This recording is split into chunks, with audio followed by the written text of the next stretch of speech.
Kisah Para Rasul yang pertama, ayat 6 sampai dengan ayatnya yang ke-8. Demikian firman Tuhan. Judul perikopnya, Yesus terangkat ke sorga. Ya. Ayat yang ke-6 sampai dengan ayat yang ke-8 dari Kisah Para Rasul yang pertama. Maka bertanyalah mereka yang berkumpul di situ, Tuhan, maukah Engkau pada masa ini memulihkan kerajaan bagi Israel? Jawabnya, Engkau tidak perlu mengetahui masa dan waktu yang ditetapkan Bapa sendiri menurut kuasanya. Tetapi kamu akan menerima kuasa kalau Roh Kudus turun ke atas kamu, dan kamu akan menjadi saksiku di Yerusalem dan di seluruh Yudea dan Samaria dan sampai ke ujung bumi. Ya. Besok, ya, beberapa pelayanan gereja yang dilayani merayakan Ascension Day. Ya, saya suka kalau di kalender luar negeri itu namanya Ascension Day, ya, itu hari Yesus terangkat. Tapi kalau dalam bahasa Indonesia nggak bagus diterjemahkan di kalender kita adalah hari kenaikan Isa Al-Masih. Ya. Jadi mungkin perlu diluruskan bahwa Yesus tidak naik, tapi terangkat. Nah, kalau naik itu namanya inisiatif. Kalau terangkat itu dimuliakan. Ya. Kalau naik itu ya seperti orang-orang yang ngakunya naik turun sorga itu naik namanya, ya. Kalau Yesus terangkat dimuliakan. Nah, sebelum Yesus terangkat ada perbincangan antara murid-muridnya kepada Yesus, dan perbincangan ini sebetulnya sangat menyebalkan karena memang sepanjang 3 tahun lebih hidup bersama-sama dengan Yesus, murid-muridnya sudah disampaikan tentang informasi mengenai kerajaan Allah atau kerajaan sorga. Jadi memang Yesus ulang-ulang berbicara tentang kerajaan Allah atau kerajaan sorga itu melalui perumpamaan demi perumpamaan, ya. Ulang-ulang, ya. Perumpamaan segala macam model perumpamaan Yesus sudah bukakan pikiran mereka supaya mereka bisa tangkap yang namanya konsep kerajaan sorga atau kerajaan Allah versinya Tuhan, ya. Tapi cilakanya begini, ketika hari di mana Yesus akan terangkat, mereka masih nanya, Tuhan, maukah Engkau pada masa ini memulihkan kerajaan bagi Israel? Ya, ini nyebelin, ya. 3 tahun itu kurang lebih kalau kuliah sudah diploma 3. Ya.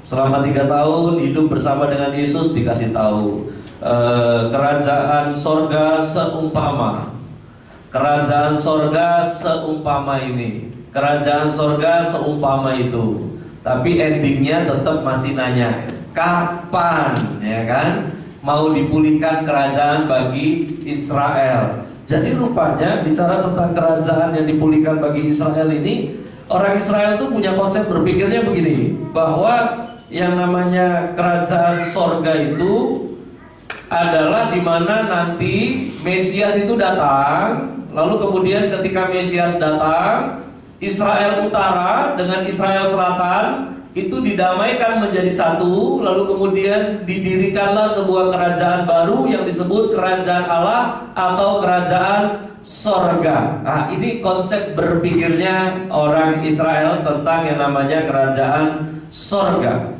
Ya, kalau ini juga menjadi konsep Anda sebagai orang Kristen, Anda nggak akan pernah nyampe sorga, bahaya nih, ya. Karena hanya yang lewat kerajaan sorga yang sampai ke sorga. Jadi perlu dimengerti bahwa kerajaan Allah atau kerajaan sorga itu sama, tapi kerajaan Allah dan kerajaan sorga dengan sorga itu berbeda, ya. Jadi kalau orang Israel sampai hari ini, kalau Anda ke Israel, ya, nanti mungkin selesai ibadah mau main-main ke Israel boleh, ya. Sampai hari ini orang Yahudi Toto itu masih berdoa di tembok ratapan, ya, dengan topi kupluk yang kecilan di belakang sini, ya, dengan manggut-manggut, ya. Kalau tripping ke kanan kiri, kalau ini manggut-manggut gini, mereka masih doa supaya minta Mesias datang. Padahal urusan Mesias sudah kelar di dalam Yesus, ya. Nah, yang namanya kerajaan atau kerajaan sorga itu kan sebenarnya tentang 4 hal, tapi mereka memang nggak nyampe.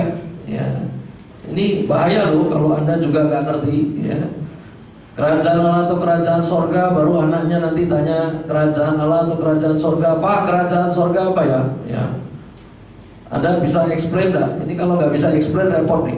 Ya, bicara soal kerajaan Allah atau kerajaan sorga, kalau nggak ngerti jangan harap bisa nyampe. Ya. Apalagi kalau jelasinnya mulai ngawur. Jadi gini, kerajaan sorga tuh ya, itu kerajaan tempatnya di sorga. Ya, nah ini keren nih. Ya. Terus rajanya siapa? Rajanya Yesus. Ya. Tempatnya di mana? Sorga. Cilaka. Ini cilaka. Ya. Ini cilaka benar. Ini bicara soal kerajaan Allah atau kerajaan sorga, dikatakan demikian. Roma 14 ayatnya yang ke-17. Sebab kerajaan Allah bukan soal makanan dan minuman, tetapi soal kebenaran, damai sejahtera, dan sukacita oleh Roh Kudus. Itu loh kerajaan Allah atau kerajaan sorga. Lalu kemudian di 1 Korintus 4 ayat yang ke-20 bunyinya demikian. Sebab kerajaan Allah bukan terdiri dari perkataan, tetapi dari kuasa. Nah, bisa lihat bedanya? Kalau orang Israel berpikir kerajaan Allah atau kerajaan sorga itu apa tadi? Israel utara, Israel selatan digabung menjadi satu, didamaikan lagi, lalu kemudian berdirilah kerajaan baru, dan kerajaan itulah yang disebut dengan kerajaan sorga. Ternyata kerajaan Allah atau kerajaan sorga adalah apa? Kebenaran, damai sejahtera, sukacita oleh Roh Kudus, dan kuasa. Mari ucapkan bersama dengan saya: kebenaran, damai sejahtera, sukacita oleh Roh Kudus, kuasa. Nah, ini yang harusnya menjawab doa Bapa kami, di mana Yesus berdoa, jadilah kerajaanmu di bumi. Bagaimana bikin kerajaan di bumi itu jadi? Kalau Anda dan saya hidupnya dipimpin oleh apa? Kebenaran. Hidupnya dipimpin oleh damai sejahtera. Hidupnya dipimpin oleh sukacita oleh Roh Kudus. Hidupnya dipimpin oleh kuasa. Jadi bukan tentang Israel utara dengan Israel selatan yang gabung menjadi satu. Makanya waktu itu mereka tanya kepada Yesus sebelum terangkat, Tuhan, maukah Engkau memulihkan kerajaan bagi Israel? Ya. Kalau Anda memperhatikan ayatnya di Kisah Rasul pasal yang pertama tadi, ayat 6-8, itu Yesus punya jawaban seolah jaka sembung pakai sarung kagak nyambung. Ditanyanya apa, dijawabnya apa. Tapi sebetulnya memang banyak kali dalam hidup ini pertanyaan tidak perlukan jawaban. Karena kadang bukan pertanyaannya yang penting, tapi alasan dari pertanyaannya yang penting. Karena waktu Yesus lihat pertanyaan orang Israel ini bukan pertanyaan, tetapi adalah ukuran dari pemahaman kerohanian mereka yang sangat cetek. Ya. Makanya Yesus bilang, masalah waktunya nggak penting. Yang penting kalau Roh Kudus turun atasmu, kamu akan terima kuasa. Anda dan saya nggak bisa hidup dalam kebenaran. Anda dan saya nggak bisa hidup di dalam damai sejahtera. Kita nggak bisa hidup dalam sukacita oleh Roh Kudus. Nggak bisa hidup dalam kuasa kalau Roh Kudus tidak turun atas Anda dan saya. Ya. Kita nggak bisa hidup di bawah kerajaan sorga kalau Anda dan saya tidak terima Roh Kudus. Nah, bicara tentang Roh Kudus ini memberikan Anda dan saya kehidupan yang terus naik, nggak turun.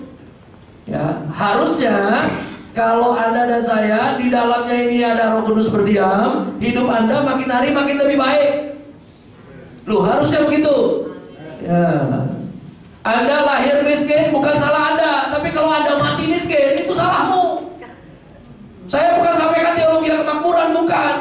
Tapi ini janji Tuhan, bilang hidupnya harusnya terus bukan belangsa. Ya.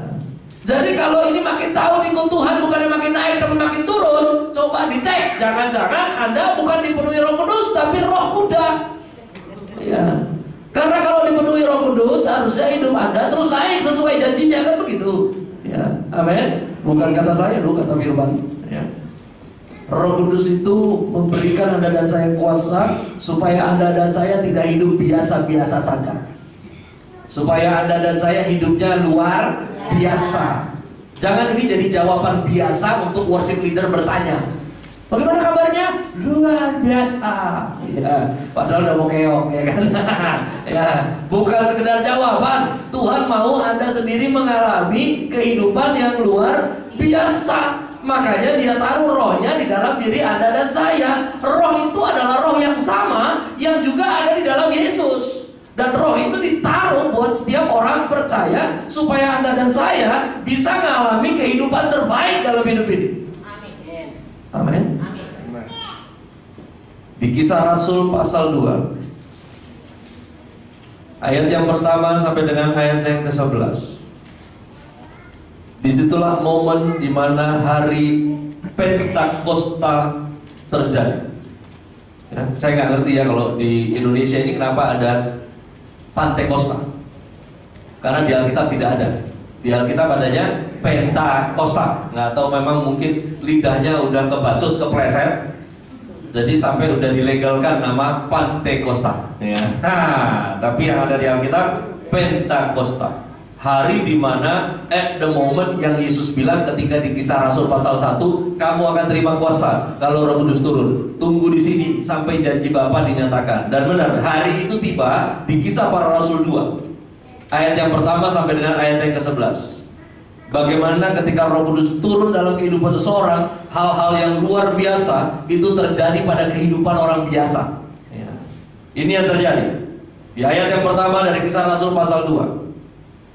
Ketika tiba hari Pentakosta, semua orang percaya berkumpul di suatu tempat. Tiba-tiba turunlah dari langit suatu bunyi seperti tiupan angin keras yang memenuhi seluruh rumah di mana mereka duduk. Dan tampaklah kepada mereka lidah-lidah seperti nyala api yang bertebaran dan hinggap pada mereka masing-masing. Maka penuhlah mereka dengan Roh Kudus. Lalu mereka mulai berkata-kata dalam bahasa lain, ya, seperti yang diberikan oleh Roh itu kepada mereka untuk mengatakannya. Waktu itu di Yerusalem diam orang-orang Yahudi yang saleh dari segala bangsa di bawah kolong langit. Ketika turun bunyi itu, berkerumunlah orang banyak. Mereka bingung karena mereka masing-masing mendengar rasul-rasul itu berkata-kata dalam bahasa mereka sendiri. Mereka semua tercengang-cengang dan heran, lalu berkata, bukankah mereka semua yang berkata-kata itu orang Galilea? Bagaimana mungkin kita masing-masing mendengar mereka berkata-kata dalam bahasa kita sendiri, yaitu bahasa yang kita pakai di negeri asal kita? Kita orang Partia, Media, Elam, penduduk Mesopotamia, Yudea dan Kapadokia, Pontus dan Asia, Frigia dan Pamfilia, Mesir dan daerah Libya yang berdekatan dengan Kirene, pendatang-pendatang dari Roma, baik orang Yahudi maupun penganut agama Yahudi, orang Kreta dan orang Arab. Kita mendengar mereka berkata-kata dalam bahasa kita sendiri tentang perbuatan-perbuatan besar yang dilakukan Allah. Apa yang pertama terjadi ketika pencurahan Roh Kudus? Mereka berbahasa lain, bukan bahasa roh. Perhatikan ini ngaco nih kalau Anda bilang bahasa roh. Mereka berbahasa lain. Tiba-tiba murid-murid Yesus yang orang Galilea bisa berbahasa Partia, bisa berbahasa Media, bisa berbahasa Elam, bisa berbahasa Mesopotamia, bisa berbahasa Kapadokia, bisa bahasa Pontus, bisa bahasa Asia, bisa bahasa Frigia, bisa bahasa Mesir, bisa bahasa Pamfilia, bisa bahasa Libya, bisa bahasa Kirene, bisa bahasa Roma, bisa bahasa Kreta, bisa bahasa Arab. Nyaho? Bukan bahasa roh loh. Ya. Ketika Roh Kudus pertama dicurahkan, mereka mendadak bisa berbahasa asing tanpa kursus. Loh, ini Roh Kudus. Amin. Ya. Tiba-tiba bisa bahasa asing, TOEFL-nya komplit. Ya. Tanpa kursus bisa bahasa asing. Ini yang saya bilang tadi, kalau Roh Kudus turun dalam kehidupan seseorang, orang biasa jadi luar biasa. Amin. Kalau kasusnya bahasa roh itu ada di Kisah Para Rasul 10. Jadi kalau di Kisah Rasul pasal 2 yang terjadi berbahasa lain. Kalau berbahasa roh terjadinya di Kisah Rasul pasal 10 ayat 44 sampai 46. Ketika Petrus sedang berkata demikian, turunlah Roh Kudus ke atas semua orang yang mendengarkan pemberitaan itu. Dan semua orang percaya dari golongan bersunat yang menyertai Petrus tercengang-cengang karena melihat bahwa karunia Roh Kudus dicurahkan ke atas bangsa-bangsa lain juga, sebab mereka mendengar orang-orang itu berkata-kata dalam bahasa roh dan memuliakan Allah. Amin. Jadi yang pertama kali kejadian berbahasa lain, ya, berbahasa asing tanpa kursus. Lalu kemudian di Kisah Rasul 10 baru terjadi mereka berbahasa roh, ya. Ada yang didoakan, ya, kepenuhan Roh Kudus, mulai berbahasa roh. Siapa orang-orang yang ditumpangin tangan waktu itu? Adalah orang-orang yang sebelumnya sudah dibaptis, tapi baptisan pertobatan versi Yohanes Pembaptis. Karena waktu zamannya Yesus belum komplit baptisannya, ya, baptisannya masih pertobatan pengampunan dosa. Roh Kudusnya belum turun. Nah, makanya di situ Petrus tanya, udah dibaptis Roh Kudus belum? Ya, makanya kalau zaman sekarang ada baptisan air sama baptisan Roh Kudus pisah, itu aneh. Karena kan sekarang Roh Kudus sudah turun, amin. Jadi kalau baptisan yang benar zaman sekarang harusnya satu paket. Jangan paketnya dipisah, kayak restoran. Ya. Kalau yang benar udah masuk di zaman anugerah sekarang satu paket. Jadi harusnya, nah ini dia nih, bicara tentang bagaimana mengalami kehidupan yang luar biasa, ya. Yang pertama itu yang terjadi adalah bagaimana mereka bisa bahasa asing tanpa kursus. Baru kemudian di situ muncul berbahasa roh, ya. Nah, yang luar biasanya lagi adalah dikatakan bahwa ada karunia Roh Kudus, ya. Nah sekarang masalahnya begini. Setiap kita yang sudah memberi diri dibaptis, maka Anda dan saya yang percaya sudah diampuni dan menerima karunia Roh Kudus. Amin. Ya. Jadi harusnya hidup Anda dan saya nggak biasa-biasa lagi. Harusnya luar biasa. Ya. Nah, tapi kalau Anda yang memiliki roh yang luar biasa, hidup biasa-biasa, itu berarti Anda dan saya yang bermasalah. Roh Kudus tidak mungkin bermasalah, ya. Demikian firman Tuhan dalam Kisah Para Rasul 2 ayat 38. Nah sekarang Roh Kudus itu sudah dicurahkan 2000 tahun yang lalu. Sekarang urusannya adalah bagaimana Anda dan saya orang percaya mengaktifkan Roh Kudus itu di dalam hidup Anda dan saya, ya. Bagaimana kita mengaktifasi kuasanya, itu penting. Nah, Kisah Para Rasul 2 ayat 38 dikatakan demikian. Jawab Petrus kepada mereka. Ini siapa ini? Ini adalah orang-orang yang ketika setelah pencurahan Roh Kudus itu kemudian alami kepenuhan rasul-rasul, kemudian Petrus mulai berkhotbah. Nah, di akhir khotbahnya sekian ribu orang itu tobat. Nah, orang-orang yang tobat ini nanya, baiklah, kami udah tahu sekarang kalau yang disalib itu ternyata juru selamat, ya, rupanya itu Mesiasnya. Nah sekarang kami harus bikin apa? Nah ini jawaban Petrus kepada mereka. Jawab Petrus kepada mereka, bertobatlah dan hendaklah kamu masing-masing memberi dirimu dibaptis dalam nama Yesus Kristus untuk pengampunan dosamu, maka kamu akan menerima karunia Roh Kudus. Makanya dalam kegerakan Pentakosta nggak ada bayi dibaptis karena belum bisa tobat. Ya, ya. Siapa orang yang beri diri dibaptis? Iya, tobat. Orang beri diri dibaptis bukan udah bener, tapi supaya jadi bener. Ya, soalnya saya ada beberapa kasus orang gitu, mau baptis Pak, tapi hidup saya belum benar Pak. Ya. Tunggu benar dulu, Anda gak akan pernah benar kalau nggak bukan karena salib Kristus, gak akan pernah benar. Ya, benar? Nah itu dia. Ya. Kronologinya dibilang begini.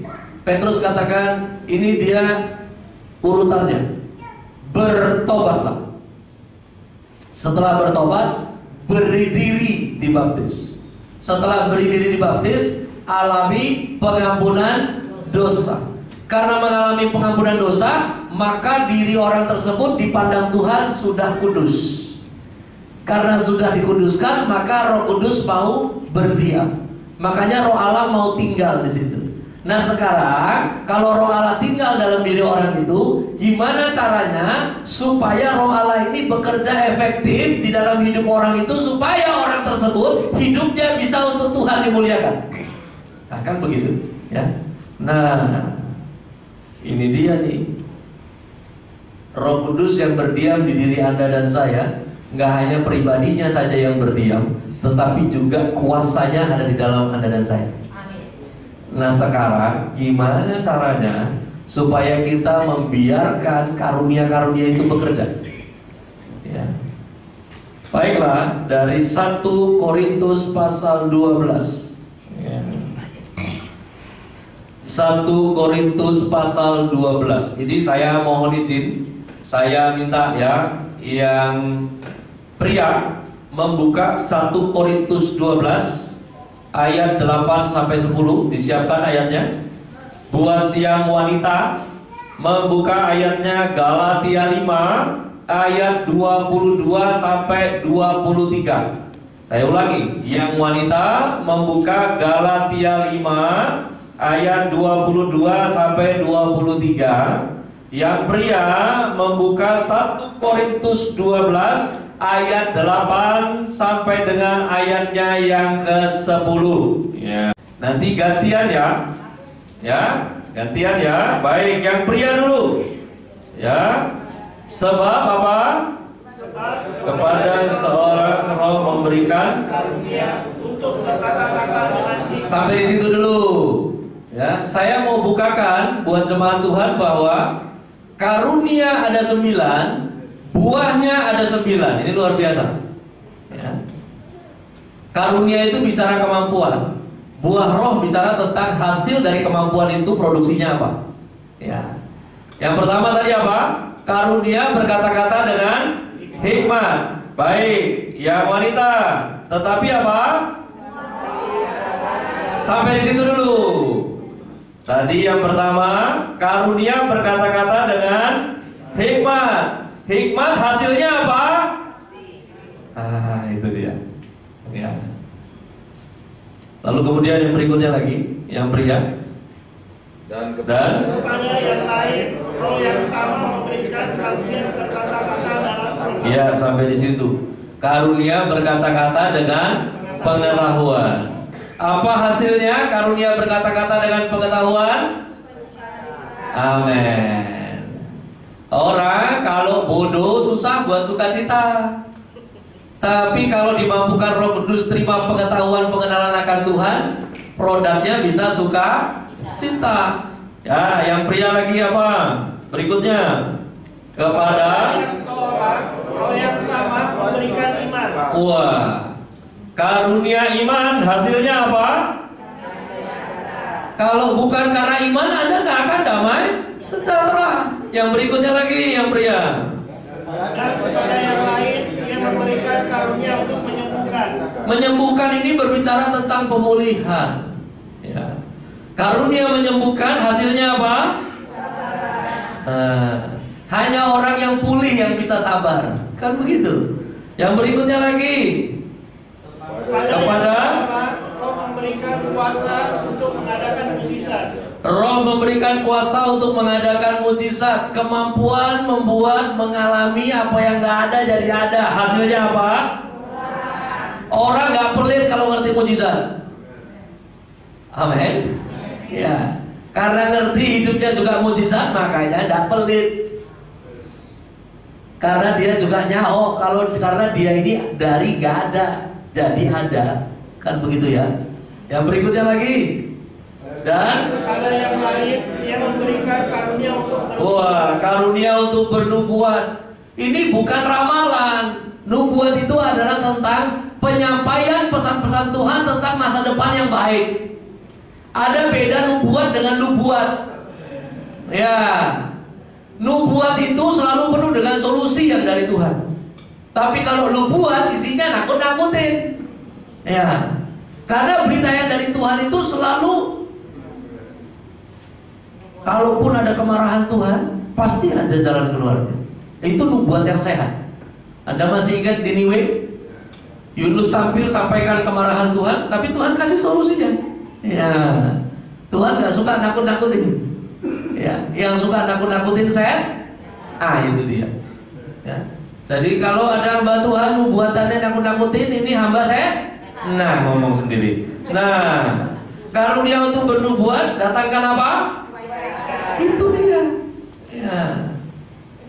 Lalu kemudian yang berikutnya lagi, dan kepada yang lain lagi dia memberikan karunia untuk membedakan bermacam-macam. Wah, karunia untuk membedakan macam-macam roh. Tolong ya, membedakan macam-macam roh, kemampuan yang Tuhan berikan ini bukan main di level-level yang rendahan. Oh, bedain. Ini roh kuntilanak, yang ini roh suster, bukan gitu. Ya. Yang namanya karunia membedakan roh itu gini loh. Di mana orang percaya yang di dalam dirinya berdiam roh Allah, orang tersebut diberi kemampuan untuk membedakan mana yang dari Tuhan, mana yang bukan. Kalau Anda bisa bedain mana yang dari Tuhan, mana yang bukan karena Roh Kudus, hasilnya apa, Bu? Orang bisa setia kalau dia bisa bedain ini Tuhan, ini hantu. Ya, amin. Yang berikutnya lagi, ya. Kepada yang seorang yang memberikan karunia untuk berkata-kata dengan bahasa roh. R-nya besar apa kecil? Kecil. Kecil R-nya. Manusia itu terdiri dari tubuh, jiwa, dan roh. Ketika jatuh ke dalam dosa, maka yang bisa berkomunikasi cuma tubuh dan jiwanya. Rohnya mati komunikasi dengan Tuhan. Setelah diampuni, ditebus, roh orang tersebut dimampukan lagi untuk berkomunikasi dengan Allahnya. Karena rohnya bisa berkomunikasi lagi dengan Tuhan, hasilnya apa? Itu dia. Orang jadi lemah lembut karena rohnya bisa komunikasi lagi dengan Tuhan. Yang berikutnya lagi, dan kepada yang lain yang memberikan karunia untuk menafsirkan bahasa roh itu. Gimana kalau setelah orang itu bisa ngomong ke Tuhan, terus orang itu juga bisa dengerin Tuhan ngomong, hasilnya apa? Keren. Ini nggak kebetulan. Karunianya 9, buahnya 9. Anda nggak bisa kejar buahnya, Anda harus kejar karunianya supaya Anda bisa berbuah. Kan begitu. Buah ini ada karena ada karunia. Nah, sekarang bicara tentang bagaimana ini supaya karunia itu bekerja efektif dalam hidup kita. Yang pertama, dari Keluaran pasal 3 ayatnya yang kelima. Lalu ia berfirman, janganlah datang dekat-dekat, tanggalkanlah kasutmu dari kakimu, sebab tempat di mana engkau berdiri itu adalah tanah yang kudus. Ya. Nah, lalu ada lagi di Yosua 5 ayatnya yang ke-15.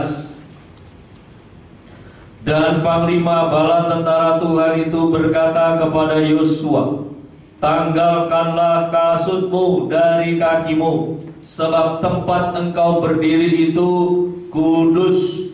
Dan Yosua berbuat demikian. Ya. Jadi Musa itu kan ketika usia 40 dia bunuh orang Mesir. Ya, setelah dia bunuh orang Mesir, ya, dia kabur ke daerah yang mana di daerah itu dia ketemu dengan wanita, dia suka dan dia menikah. Nah, wanita itu anak daripada Yitro. Yitro ini orang kaya, ya. Musa itu numpang dengan mertuanya 40 tahun. Jadi di usia 40 tahun Musa kabur.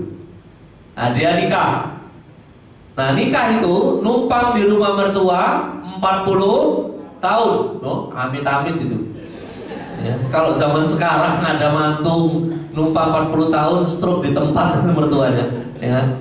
Nah, lalu kemudian setelah 40 tahun numpang, berarti di usia 80, ya. Di usia 80 itu Tuhan kembali memanggil Musa. Waktu itu keadaannya di mana ada semak belukar yang menyala api di dalamnya, tapi semaknya tidak terbakar. Ya. Tuhan panggil Musa, Musa. Ya. Lalu kemudian Musa mendekat. Ya. Lalu Tuhan berkata, jangan dekat-dekat, tanggalkan kasutmu, karena tanah yang kau injak kudus. Ya. Nah, memang di kemudian hari luar biasa. Seorang pria yang numpang, satu sisi pernah bunuh orang. Cerita yang berikutnya numpang di rumah mertua 40 tahun, tapi di kemudian hari dipakai Tuhan untuk ditumpangi 2 juta orang. Ya, orang Israel itu yang keluar dari Mesir jumlahnya 2 juta. Jadi Anda bisa bayangkan 2 juta orang bersungut-sungut di padang gurun. Itu Musa nggak gila, udah bagus itu. Anda punya anak satu bersungut-sungut pusing, kan? Ya? Apalagi ini 2 juta orang bersungut-sungut, ya. Dipakai luar biasa, tapi awalnya apa? Tanggalkanlah kasutmu. Nah, setelah lewat masanya Musa, Tuhan pakai Yosua. Nah, sebelum Tuhan tugaskan Yosua, kembali adegan tanggalkan kasut ini terulang kembali. Nah, saya coba pelajari, ini urusannya apa kasut ini? Kok mesti buka-buka alas kaki, ya toh? Ketika diperiksa, rupanya bukan sekedar tanahnya kudus, tapi rupanya pada zaman itu yang namanya menanggalkan alas kaki itu berbicara tentang sebagai tawanan. Ya. Hidup Anda dan saya bukan Anda dan saya yang punya lagi. Yang percaya katakan amin. Hidup Anda dan saya itu Kristus punya. Amin. Karena hidup Anda dan saya adalah milik Kristus, jadi bukan lagi suka-sukanya Anda dan saya, tapi suka-sukanya Tuhan. Benar tak? Hidup Anda bisa dipakai Tuhan luar biasa kalau Anda dan saya ikut suka-sukanya Tuhan. Gimana caranya jadi suka-sukanya Tuhan? Ya mesti jadi tawanan Tuhan. Makanya Tuhan bilang, Musa, tanggalkan kasutnya. Kalau kau tidak jadi tawanan Rohku, tidak bisa. Anda dan saya harus jadi tawanan Roh Kudus. Mesti fokus dengan Tuhan punya mau, bukan fokus pada Anda punya mau. Kalau Anda tahu tuh IMC kuadrat, ya. Tekanan berbanding lurus dengan gaya. Pernah dengar rumus itu? Ya. Jadi kalau hidup Anda penuh tekanan, itu karena Anda banyak gaya. Harusnya kan hidup ini indah, amin. Tapi kenapa jadi kusut? Karena kita sibuk sama maunya kita. Coba fokus sama maunya Tuhan, pasti indah hidupmu. Ini ya, kalau Yesus belum datang nih, ya. Kalau Yesus belum datang, terus kita belum pulang, ya. Itu kan artinya masih hidup, benar ya? Kalau Anda dan saya masih hidup, itu kan artinya kita akan menjadi tua. Benar apa benar? Nah, ini saya lihat banyak yang usianya udah emas. Ya. Nah, tapi saya mau tanya sekarang, Anda mau tua bermakna atau Anda mau bermakna tua? Mau tua bermakna atau bermakna tua? Nah, ayo lu. Ya. Saya juga udah tua, baru lahir cucunya bulan ini. Ya, awal April kemarin cucu pertama saya lahir. Ya. Cuman pilihan ini sangat terletak pada adakah Anda dan saya mau jadi tawanan Roh Tuhan. Kalau Anda rela untuk jadi tawanan Roh Tuhan, Tuhan akan bawa Anda kepada janjinya. Tapi terlebih dahulu Tuhan harus bawa Anda kepada tujuannya. Sebetulnya bukan tanah Kanaan tujuan orang Israel dibawa, tapi adalah bagaimana hidup mereka mengalami karakter Kristus, itu tujuannya. Ya. Ingat ya, hidup ini disebut berhasil, bukan Anda dan saya sampai pada tujuan kita. Hidup kita ini disebut berhasil kalau kita sampai pada tujuan Tuhan dalam hidup kita. Itu namanya berhasil. Jadi yang pertama, untuk aktivasi karunia roh bekerja sebebas-bebasnya dalam hidup kita, jadilah tawanan roh Allah. Yang kedua, ya, dari Yohanes 14 ya, ayat 25 sampai dengan ayatnya yang ke-26. Demikian firman Tuhan, semuanya itu kukatakan kepadamu selagi aku berada bersama-sama dengan kamu. Tetapi penghibur, yaitu Roh Kudus yang akan diutus oleh Bapa dalam namaku, dialah yang akan mengajarkan segala sesuatu kepadamu dan akan mengingatkan kamu akan semua yang telah kukatakan kepadamu. Ya. Dua hal. Satu, jadilah tawanan roh Allah. Yang kedua, ayatnya bilang Roh Kudus itu Parakletos, penghibur, penolong. Ya. Roh Kudus itu akan ajarkan segala sesuatu kepada Anda. Bahkan Roh Kudus itu akan mengingatkan.